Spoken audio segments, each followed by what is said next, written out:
Okay, here we go. Welcome everyone to session number 231 of Kevin Reads A Course in Miracles. Thank you for helping me study, okay? Today we are in chapter 29. As a matter of fact, we're finishing up chapter 29. We are in section 9, Roman numeral 9,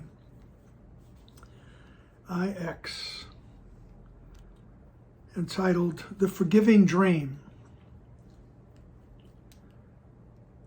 All right, let us begin. The slave of idols is a willing slave.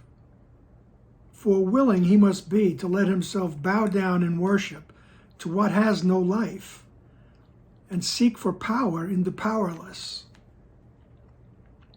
What happened to the Holy Son of God that this could be his wish? To let himself fall lower than the stones upon the ground, and look to idols that they raise him up.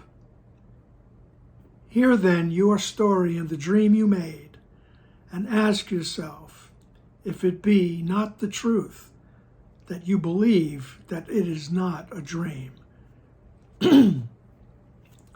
So last week he's talking about idols, and all through the text he'll mention idols, right? And he's talking about last week the Antichrist, which is anything that's not you, the oneness, all right? And anything that substitutes for that is an idol.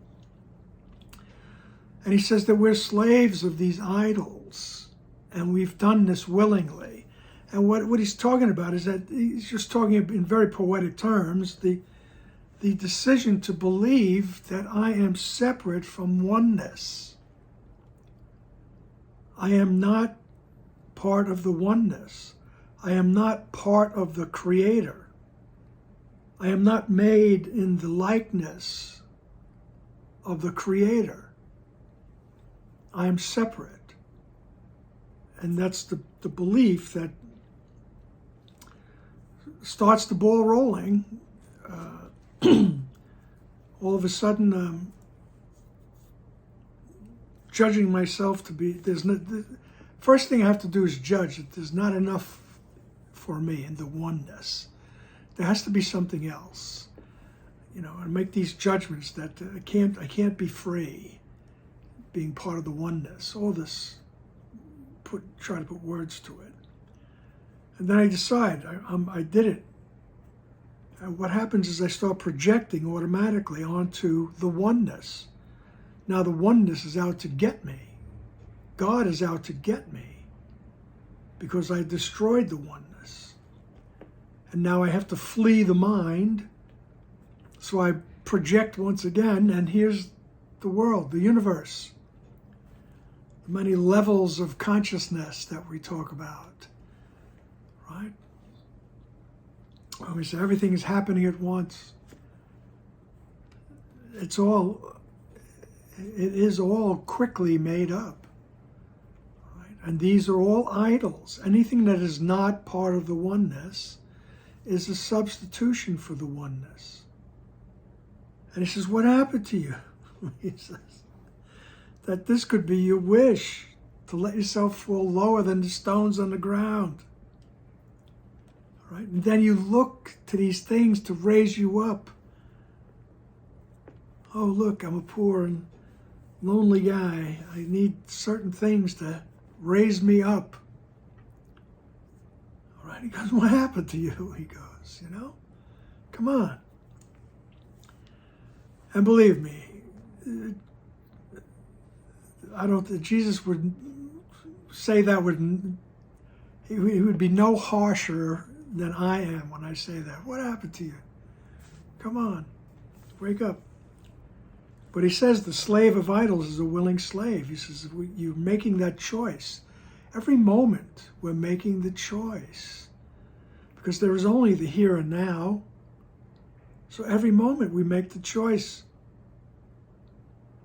to be dependent on substitutes for our reality. Right?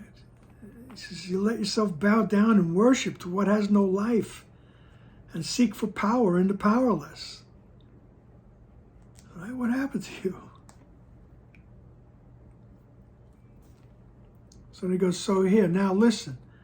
Hear then your story in the dream that you made, and ask yourself if it's not the truth, that you believe that this is not a dream.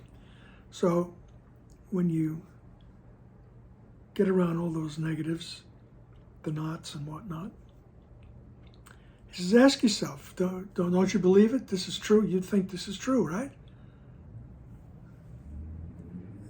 You ask yourself, is it not the truth that you believe it is not a dream?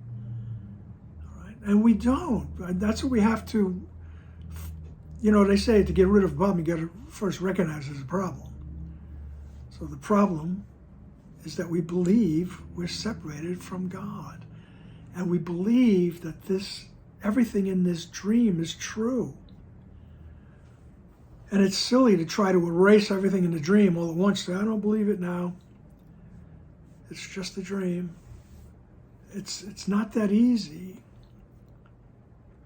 as you will see if you try to do that. The thing is that what you become aware of, you notice, oh yes, I do believe that this is the truth. And if you want to maintain that dream, go ahead. But if not, that's when you come to the point where you say, wait, there must be a better way. Can you help me to see correctly? I want to see myself walking through this dream through the eyes of peace, through the eyes of truth. I want to correct this dream, right? So that it becomes a forgiving dream. I'm no longer projecting guilt onto people. But let me not jump ahead. Jesus says, here's your story. Hear your story then. All right? This is the dream that you made up. All right? Paragraph 2. A dream of judgment came into the mind that God created perfect as himself. And in that dream was heaven changed to hell. And God made an enemy unto his Son. How can God's Son awaken from the dream? It is a dream of judgment. So must he judge not, and he will awaken. He will awaken. For the dream will seem to last while he is part of it. Judge not, for he who judges will have need of idols, which will hold the judgment off from resting on himself. Nor can he know the self he has condemned. Judge not, because you make yourself a part of evil dreams, where idols are your true identity, and your salvation from the judgment of laid in terror and guilt upon yourself. All right. So that last sentence again, judge not, because you make yourself a part of evil dreams, where idols are your true identity, and your salvation from the judgment laid in terror and guilt upon yourself. So the idols are my salvation from the judgment of guilt that I laid upon myself. All right? So I use these idols, I project onto everything else. But he says in the beginning of paragraph 2, this is how it began. A dream of judgment came into the mind that God created perfect as himself. This is what in other places called the tiny mad idea. Right? All of a sudden, I sat in judgment. I said, this is not enough. There's got to be something other than the oneness. I want my individuality. So you judge that this is not enough. This is not good. And in that dream, heaven was changed to hell. So in that dream, when I said, this is not enough, I want something else, I turned my back on everything. I turned my back on heaven, and It was turned into hell. What we have here, okay? You have to admit, this is not an easy place to be, all right? Outside the mind of God, where we think we are, is not an easy place to be. Okay? And in that dream was heaven changed to hell. And God was made an enemy unto his Son. Right? Because as I said, we start projecting onto God all of a sudden. No, he's after me. I mean, just look at I always refer to the story of the Garden of Eden. You know, where God it turns out to be the bad guy. Along with, blaming women for everything. But God is the main guy that you have to watch out for now. I told you not to eat that. What'd you eat that for? Well, she told me. Right away, we're projecting guilt onto the others. But we're projecting this destroyer attitude onto God now. God is the destroyer. I didn't destroy, it wasn't me that destroyed the oneness. So I've projected already, started already. So in that dream, heaven is changed to hell. And God is made an enemy. Right? How can God's Son awaken from the dream? How can you wake up? Right? He says, look, it's a dream of judgment, so stop judging. Right? So must he not judge, and he will awaken. Right? For the dream will seem to last while he is part of it.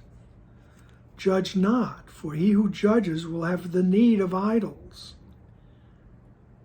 which will hold the judgment off from resting on himself. All right? Like he's saying, judge not, and Jesus knows. In our ego situation, he says, you cannot not judge. There's always the judgment. Judging every day. From the moment we're waking up, we're making judgments. And you don't realize you've been making them in your sleep too, but, let's just deal with our dream, thinking we're awake. We're making judgments. It's too hot, it's too cold, there's something wrong with my body, it's too fat, it's too thin, it's too wrinkly, it's too old. It's whatever. And you're off to the races. You're making these judgments all day long on your way to work.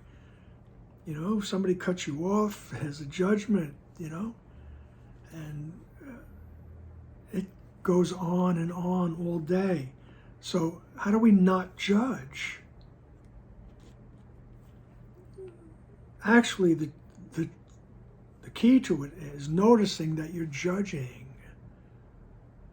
You pick up on the judgment you just made. Well, this guy's a moron. Look what he just did in traffic. All right? And then you got all kinds of thoughts. You're hoping that the speed trap is up there 2 miles ahead so they get this guy. And the first thing is to notice, wait, I'm projecting guilt onto somebody. All right? And it's just a feeble attempt to get rid of my own guilt. Right? That's what he means by judge not, for he who judges will have need of idols. So to begin with, I'm trying to get rid of that guilt because I judged against myself in heaven. I said, no, I'm not part of the oneness. This is ridiculous. I'm out of here. Now I have need to find out who the guilty people are. So it's the moron in traffic. And I hope he gets caught. All right? That's what he means by, for he who judges will have need of idols, which will hold the judgment off from resting on himself. So I'm not the guilty party, this guy is. I'm not the moron. All right? This guy is. So I have need of idols that I can project onto, and they will hold the judgment off from resting on me.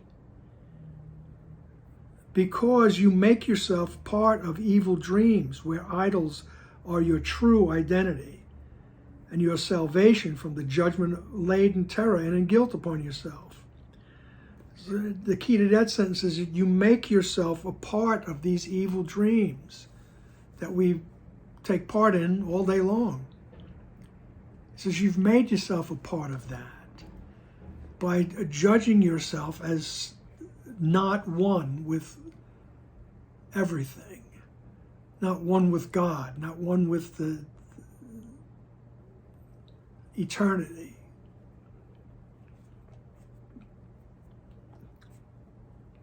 Remember, if you have a problem with that, the word God, which the Course in Miracles uses all these terms, Holy Spirit, God, Jesus, all right? These are all symbols, you know? Don't get stuck on the symbols. See if you can go get past them. Don't let them hold you back, all right? Don't let theology get you stuck, as to paraphrase a part in the book here. All right, we're talking about a return to spirit, a return to abstraction. All right. And another sentence he says in paragraph 2, he goes, "For the dream will seem to last while he is a part of it." All right. So as long as we're continuing to judge, the dream will seem to last. All right. And what's coming up for me right now is always the very early statement in the first chapter where there's one problem and one solution. And the one problem is that I believe I separated from God. I became a willing slave of idols. I became a willing slave of substitutes for God, for myself, for everything. I became a slave of these things. I depend on them to bolster me, all right, to lift me up. All right. Let's see. All right, let's go on to paragraph 3. It says, all figures in the dream are idols. All right, now remember, he told us, this is your story. This is what you believe in. All figures in the dream are idols. They're made to save you from the dream. Yet they are a part of what they have been made to save you from. Thus does an idol keep the dream alive and terrible. For who could wish for one unless he were in terror and despair? And this the idol represents. And so its worship is the worship of despair and terror, and the dream from which they come.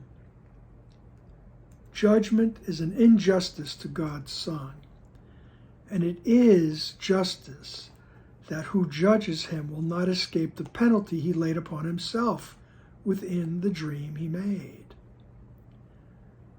God knows of justice, not penalty. But in the dream of judgment, you attack and are condemned, and wish to be the slave of idols, which are interposed between your judgment and the penalty it brings. So that last sentence, he says, the way you use idols, the way we use idols, he says, we put them in between ourselves and the punishment that the thought of separation is bringing. All right? He says these idols which are interposed between your judgment, which is the belief in separation, and the penalty that it brings, death. Okay? Because everything here dies.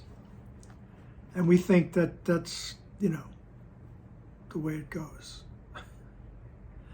And it's always looked upon as if, well, that's part of God's will. It's not. God's will is that you be happy. All right? And we're not talking about anything in form here. All right? But this is how we use these, everything in the world. All figures in the dream are idols, right? Made to save you from the dream. Oh my God, I'm here by myself. I'm all anxious. I'm lonely. I'm fearful. All right? Uncertain, lonely, and in constant fear. That's how Jesus describes the condition in which we find ourselves. And it's true. I mean, I'm not laughing at anybody that feels that way. I'm just, you just realize that it's silly after a while. All right? And if that's the way you're experiencing life, there is a better way. All right? Not by using the idols, or just notice that you think that this is what's going to save you. This is what's going to make you happy. This is what's going to make you unafraid. And just notice. And that's when we go to the mind. We come inside, as we say. We go to the mind. No matter how long, an instant. How long is an instant? Right? And we ask, help me to see this correctly. Right? I mean, even if I'm dealing with anxiety,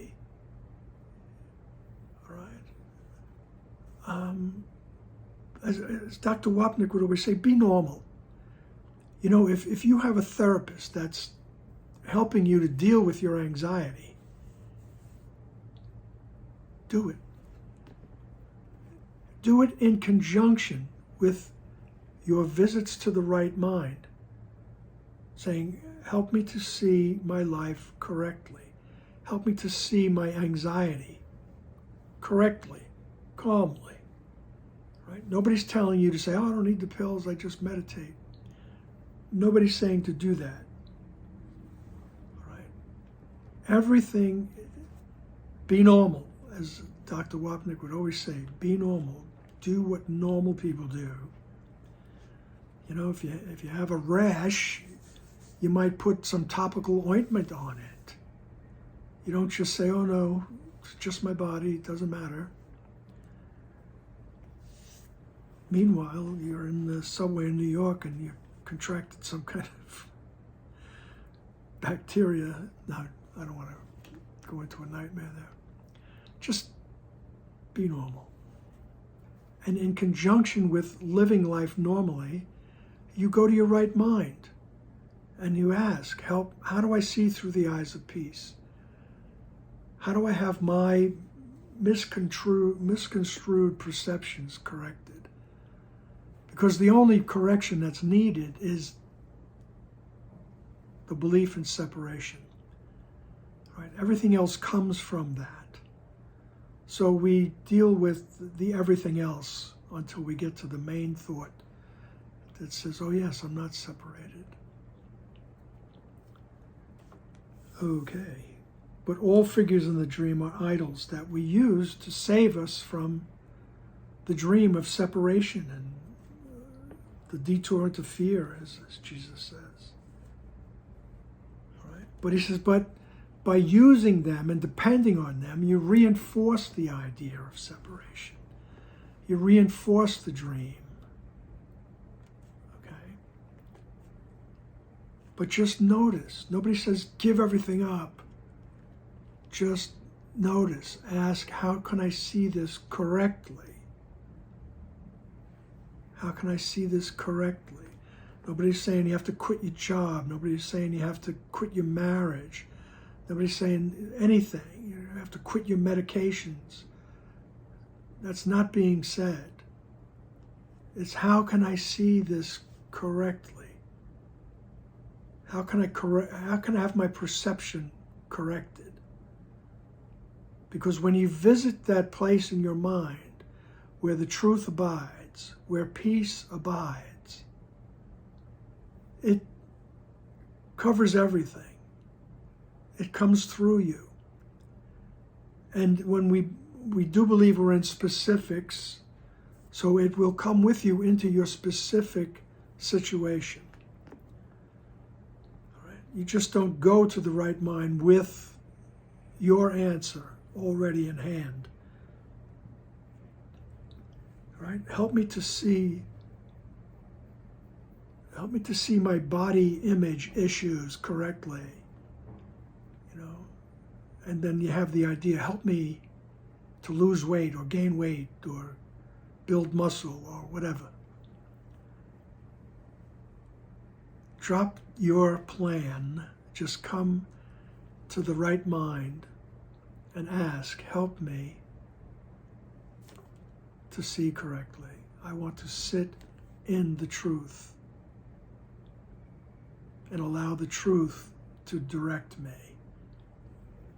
Okay. But meanwhile, just notice when we do use everything, what we're using in the dream to make us feel better. And after a while, if it's not making you feel better, there must be a better way. There must be a better way to see things. Okay. So, thus does an idol keep the dream alive and terrible. For who could wish for one unless he were in terror and despair? So who needs some help from an idol unless you're in terror and despair? All right. And this the idol represents. The idol represents the terror and despair.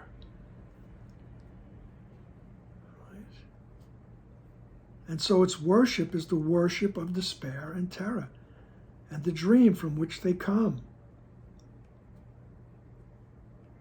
There's a lesson, I believe it is, that says defenses do what they defend. So, in other words,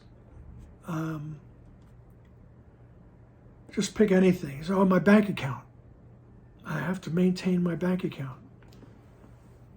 Why? Because I'm afraid of being penniless. If I'm penniless, I will be battered about by this world. Right? And so my idol becomes my bank account. Right? But every time I think of it, every time I look at my bank account, I'm also thinking of that dream of being penniless. The fear, the terror rises up. And I have to go to the bank account and say, okay, you're okay. You have this, you have that. Now, hear me, I'm not telling you not to save your money, not to have retirement accounts. I'm not saying that. I'm just saying notice how much thought and fear goes into that. And if you notice it, then you can ask for help with it. Help me to see my bank account correctly. Help me to see the idea of money correctly. Right? Nobody's telling you, learn how to live without it, because that's pretty difficult. Learn to come to terms, be on peaceful terms with everything. Sit in the peace. The peace will guide you. Right. But just notice what idols you use. Is relationship your idol? Is jewelry your idol? Or your clothing? And all kinds of things. I mean, so many things. Some people identify themselves with the work they do. And some people identify with their spouses, with their children, with their cars, with their prowess in certain things. Just notice when you depend on that for your security, your safety. Right?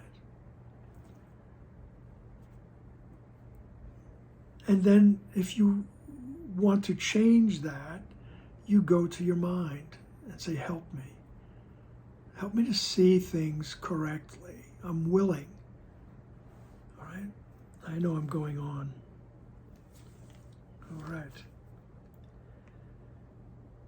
So let's just finish up paragraph 3 with sentence 5. Judgment is an injustice to God's Son. So when I say, oh, I'm separated from God, that's an injustice to who you really are. You are created in the image of the Creator. And when you say you're not, that's an injustice to you. When you deny that, that's an injustice. And it is justice that who judges him will not escape the penalty laid upon himself within the dream he made. So you're not going to escape the guilt. Well, that's not me. I am not the Son of God. He says, you're not going to escape the guilt in the dream. You're always going to take that guilt with you in the dream. All right? You will not escape the penalty you laid upon yourself. But he says, God knows of justice, not penalty. And when he says that, this is what he's saying. God knows you're innocent. God doesn't know anything else. There's no penalties. There's no timeouts. There's no hell. There's no purgatory. You are just a thought of innocence, a thought of everlasting love in the mind of God. That's the justice of God. God's not coming down, smoting and smiting and creating floods and raining down hot stuff on cities and whatnot. It's not it. That's all fodder for the dream. That's all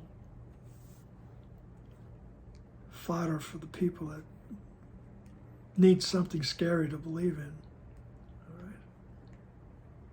God knows of justice, not of penalty.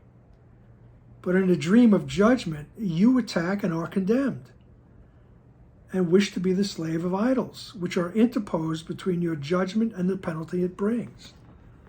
So we played his game. We have all these idols. Everything in the dream, everything in our existence, in our experience is an idol. And we put them all in between ourselves and the penalty of believing you're separate, which is the ultimate demise of your separate self here. All right. So let's just go to paragraph 4, where he begins. Where he says, there can be no salvation in the dream as you are dreaming it. For idols must be a part of it, to save you from what you believe you have accomplished and have done to make you sinful and put out the light within you. Little child, the light is there. You do but dream, and idols are the toys you dream you play with. Who has need of toys but children? They pretend they rule the world and give their toys the power to move about and talk and think and feel and speak for them. Yet everything their toys appear to do is in the minds of those who play with them. But they are eager to forget that they made up the dream in which their toys are real, nor recognize their wishes are their own. So he's telling us, you're playing this giant game, right, with all these toys, right? And you forget, you get so involved in the dream that you forget that this is your wish, is to have this dream, is to believe you're separated from the oneness. And we use all these, everything in our existence like little kids that move around with all kinds of toys. You see kids with dinosaurs. One dinosaur's getting the other one. Or when I was a young boy, they used to have these rubber soldiers, of course, because we were being indoctrinated that way. Was to, you would have these battles, and I've seen a man with a collection of Civil War soldiers. Just an exquisite collection of soldiers and guns and cannons and flags and drums and everything, and battlefield set up on a giant battlefield. I was amazed. This guy was like 80 years old. But it's the same thing. It's these little toys for the imagination of the child. Right? And they move the toys around. Right? They pretend they rule the world. They give the toys the power to move about and talk and think and feel and speak for them. That's why toys are very helpful in therapy with children. Oh, what is that doll thinking? Stuff like that. But Jesus is saying, look, this is what it's come to, folks. All right? And he says, within this dream where we reach for things to help us, bring me out of my misery, right? And unless you're misery, you're feeling bad, you don't need the spiritual path. You don't need the Course of Miracles. But as Eckhart Tolle would say, in time, with enough time, you'll be back. Because after a while, it doesn't work. This world does not work. Right? Even if it works for a lifetime, you die. So, that's not working.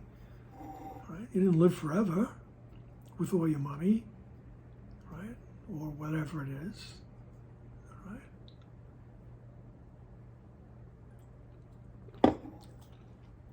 So we look for salvation, relief from fear within the dream, right?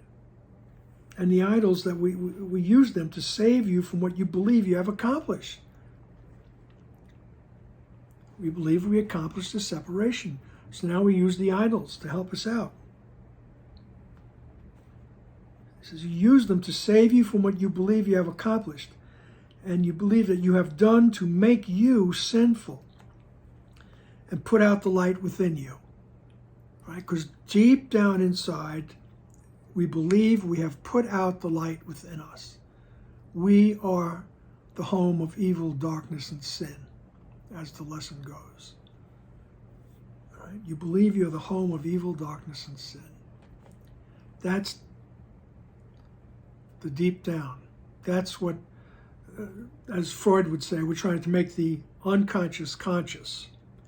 And as Freud used dreams, Jesus takes it the ultimate step and says the whole thing is a dream. So we use the symbols, the idols within our dream to help us waken from the dream. Right? He says, because you think that you're sinful, you think that you put out the light in you. But he's so kind when he says to us, little child, the light is there. Right? The light is in you. The light is you. Right? It is not this disguise that you have put on. You are the light. He says, and you do but dream. And idols are the toys you dream you play with. Right? And he says, who has need of toys but children? Right? They pretend they rule the world and give their toys the power to move about and talk and think and feel and speak for them. Yet everything their toys appear to do is in the minds of those who play with them. Everything the idols in this world do is in the mind of the child who thinks the idols are moving around. Everything is in our mind.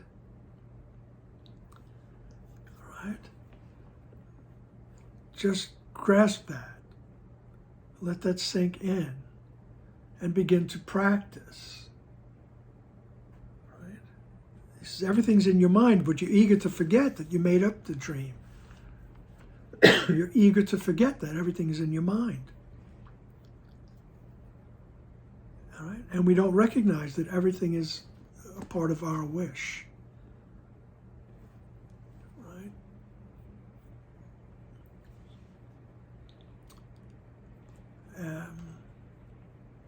And there are some harsh things. And there are some unkind people that I've run into who would say, well, it's your dream. And that's not the kindest thing you can say to somebody who's in a horrible situation. Right? Suppose there's a situation of abuse and you're sitting there talking to the person, well, it's your dream. That's so unkind. It's so horrible to say something like that. Because anyone who's in a situation like that, you would hope that they get inspired just to reach down inside and get to that place inside them and say, help me to see this. Help me to see. Right? And you know, on a deep level, they are calling out. Right? But you don't hit people over the head with the course. That's so unkind.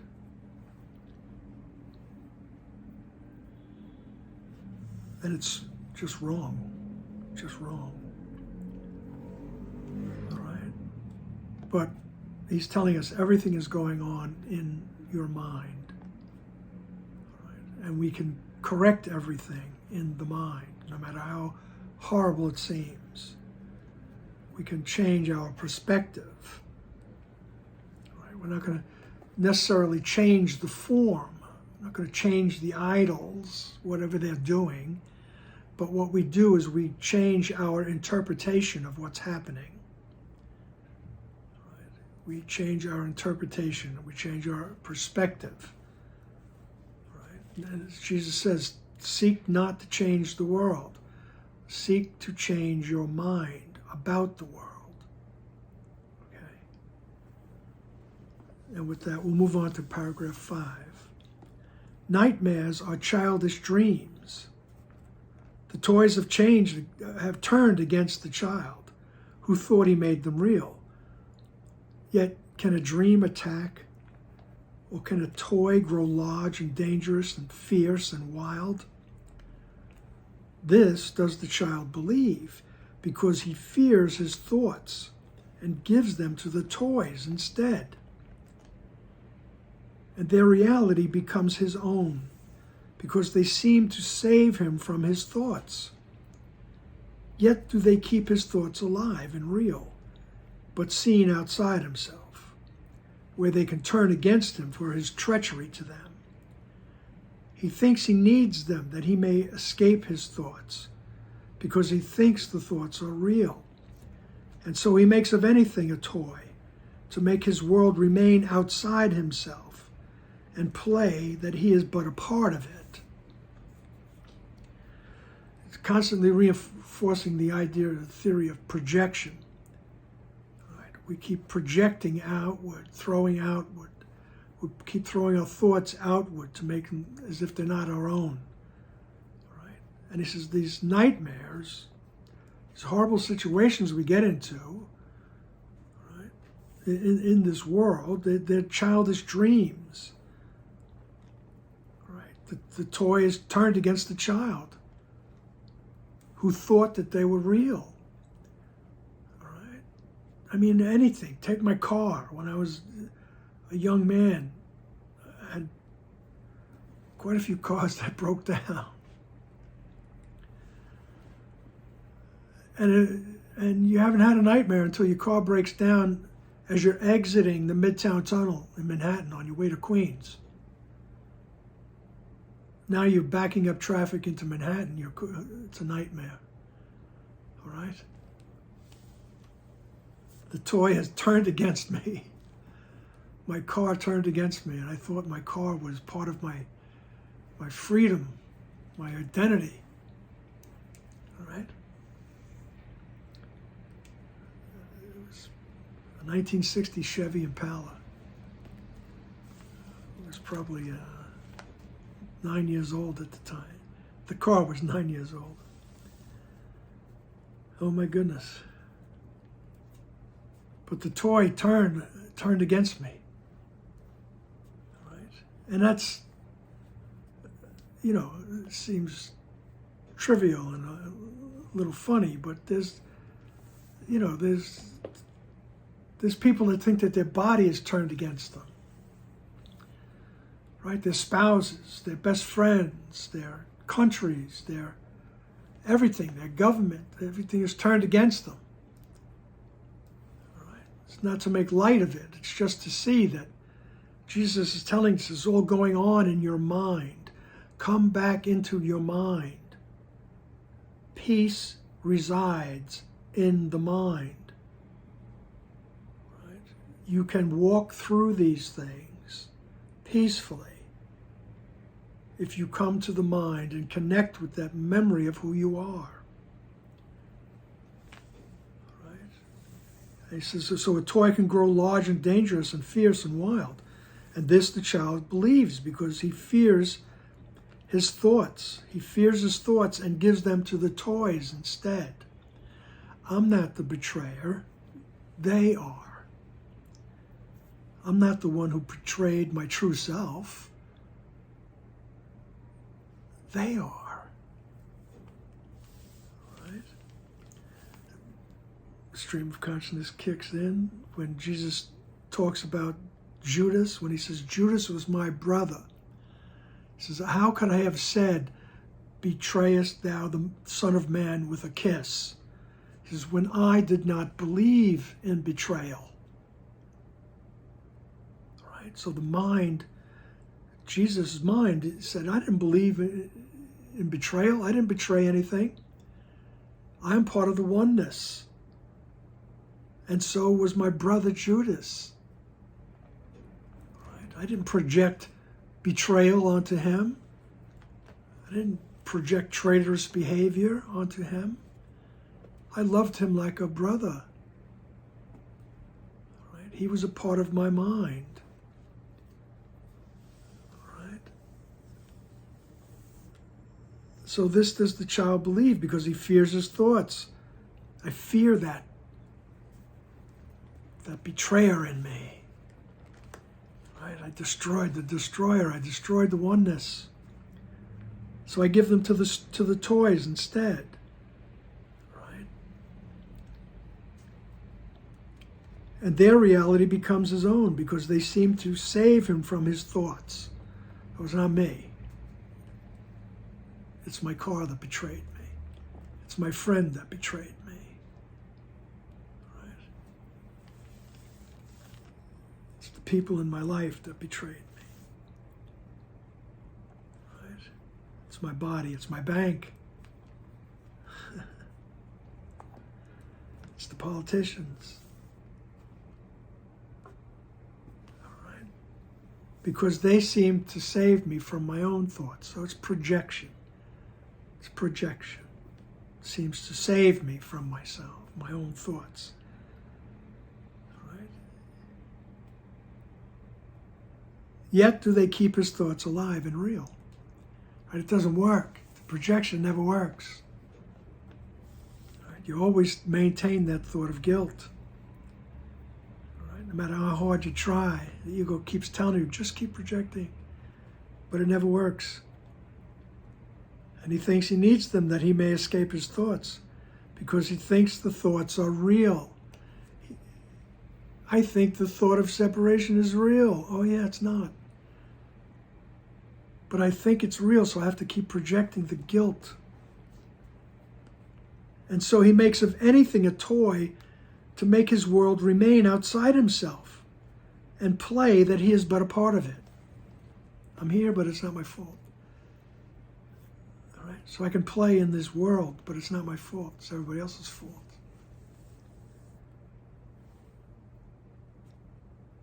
All All right? And that's the whole process of projection. I'm trying to get rid of the guilt.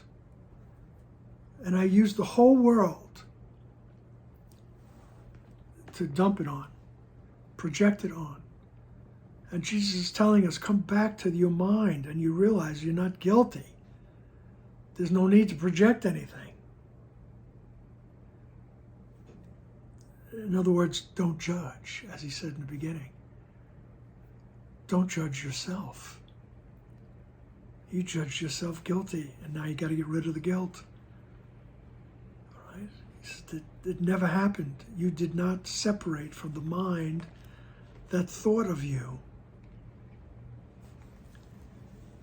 All right? And so we go to paragraph 6. There is a time when childhood should be past and gone forever. Seek not to retain the toys of children. Put them all away, for you have need of them no more.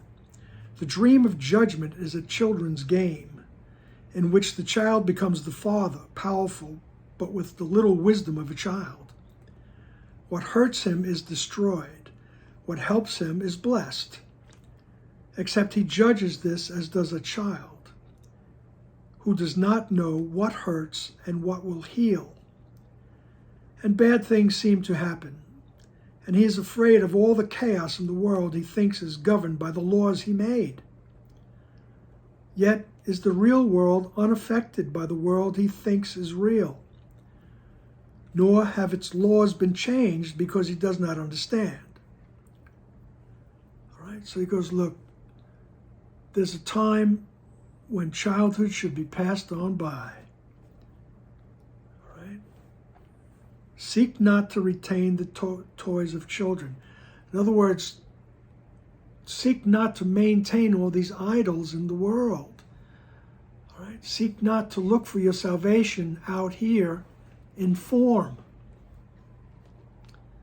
All right? He goes, put them away.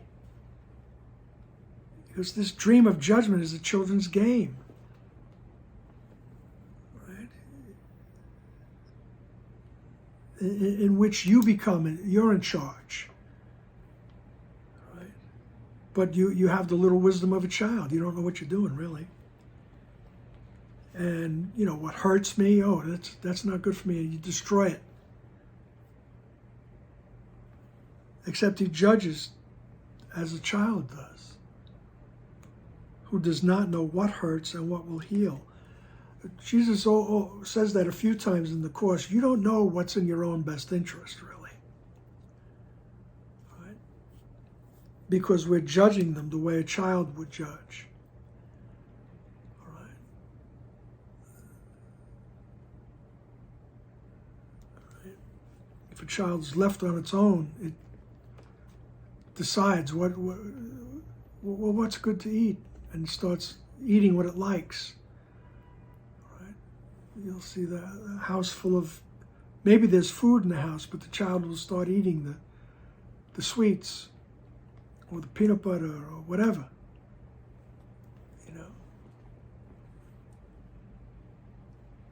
Because he does not know what hurts and what will heal. Right? And then we become afraid of all the chaos in the world. In this world that's governed by laws that I think I made. Right? And we walk around this world, and this world is chaotic. And it gets scary and hairy.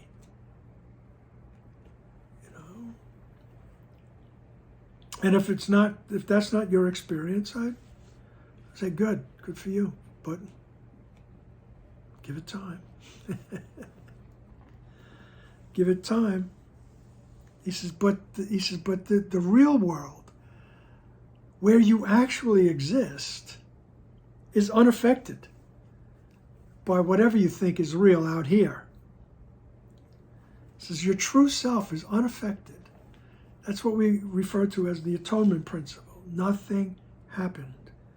You did not separate from the mind that thought of you. The real world is unaffected by the world he thinks is real, nor have its laws been changed because he does not understand. in one part, Jesus says, your understanding makes no contribution to the truth. I used to love that. Sounds like something my father would say to me. But this is what he's saying. That you don't have to understand it, but it's true. You are part of the oneness. You are truth itself. You are the light. The light is there, as he says. He says, so that hasn't changed just because you don't understand what we're talking about here.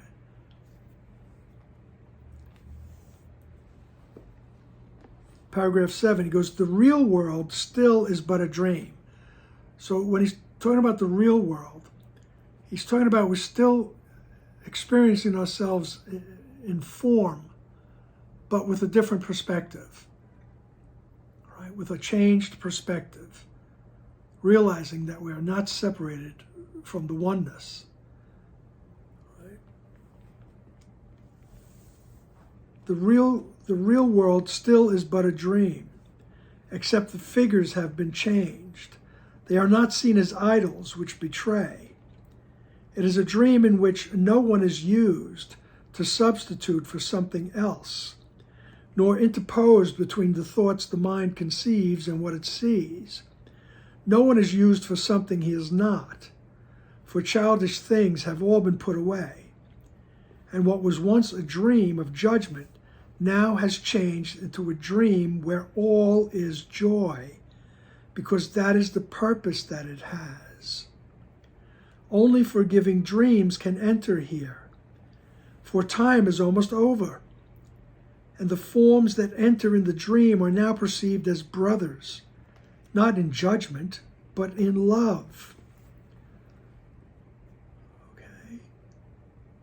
He says that the real world, he goes, time is almost over, right? When we have finally said no to the thought of separation. He says, then the figures in the dream change, right? We will see everyone as brother or sister. We will see everyone as one with us. Right? No one will be used for anything. No one will be substituted for anything. Right? There be no substitutes. Right? Because the purpose of the dream has changed. Right?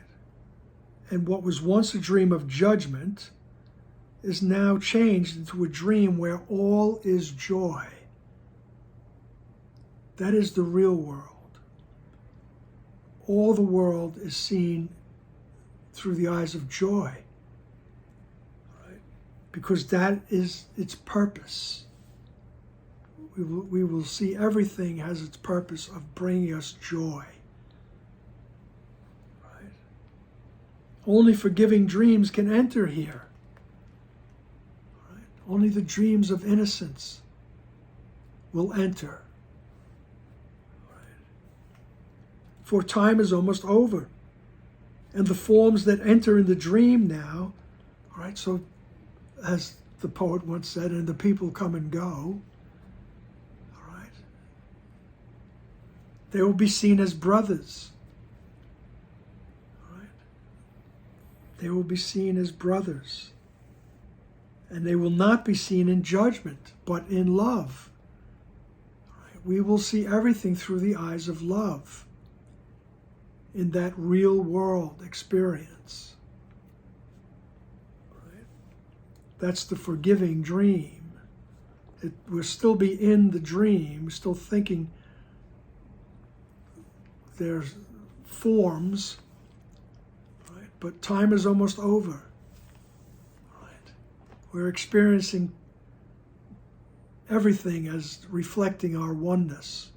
Everything will bring us joy. And because time is almost over, this forgiving dream, he says forgiving dreams in paragraph 8, they have little need to last. They're not made to separate the mind from what it thinks. They do not seek to prove the dream is being dreamed by someone else. And in these dreams, a melody is heard that everyone remembers. though he has heard it not since before all time began. Forgiveness, once complete, brings timelessness so close, the song of heaven can be heard, not with the ears, but with the holiness that never left the altar, that abides forever deep within the Son of God. And when he hears this song again, he knows he never heard it not. And where is time when dreams of judgment have been put away? All right? Because this forgiving dream has little need to last. It doesn't have to last a long time. All right? Because it corrects everything. Everything has been corrected. And in these dreams, very poetically, he goes, you hear a melody. You hear that melody that you remember. All right? Though he has not heard it since before all time began. All right? The melody of the song of heaven. All right? And he says, and heaven can be heard not with the ears, but with the holiness that never left the altar, that abides deep forever within the Son. All right, this holy altar that is in your mind, all right, where the song is, the song of heaven, the song that the Father sings to the Son, and the Son sings to the Father. And when he hears the song again, he knows he never heard it not. You know that, oh, I never left. And then he goes, and where is time when dreams of judgment have been put away? He goes, where is time? Time is over. When the dreams of judgment have been put away. When I'm not judging anymore. Right? And to reach that time, you notice when you're judging. And you don't judge yourself for it. That only delays things. Just notice, oh, I'm judging.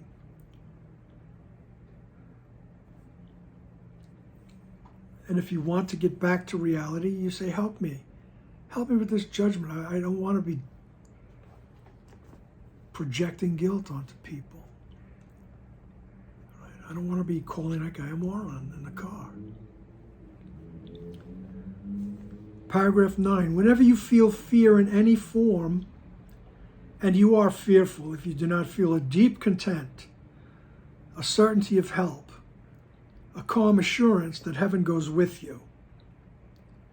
All right. So whenever you feel that fear, be sure you made an idol and believe it will betray you. For beneath your hope that it will save you lie the guilt and pain of self-betrayal and uncertainty, so deep and bitter that the dream cannot conceal completely all your sense of doom. Your self-betrayal must result in fear, for fear is judgment, leading surely to the frantic search for idols and for death. Right?